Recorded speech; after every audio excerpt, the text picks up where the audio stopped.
কৃষ্ণ। দেখো এই দেখো সুন্দর প্রাইজ আছে।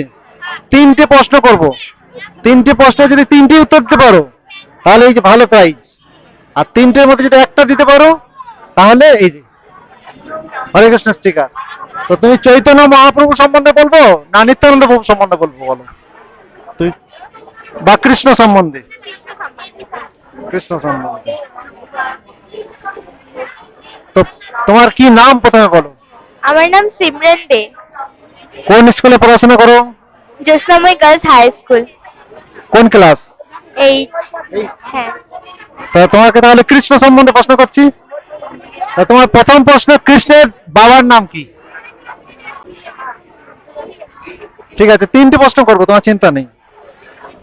পারবে? পারবে? পারবে না। আচ্ছা, কৃষ্ণের জন্ম হয়েছিল কোথায়? গুড, তার মানে একটা প্রাইজ তুমি পেয়ে গেলে। আচ্ছা, এবারে নেক্সট কোশ্চেন হচ্ছে, কৃষ্ণ কতদিন বৃন্দাবনে ছিলেন? 12 বছর। 12 বছর? ঠিক করে বলো, অনেকটা কাছাকাছি চলে এসছে কিন্তু। 14 বছর। কত? 14 বছর?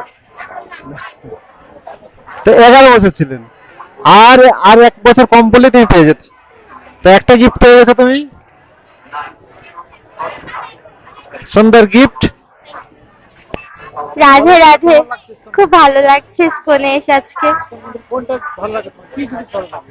আমার হচ্ছে ঠাকুরের দর্শন করা, এমনি ঘোরা, এটাই আমার ভালো লাগে। ঠিক আছে।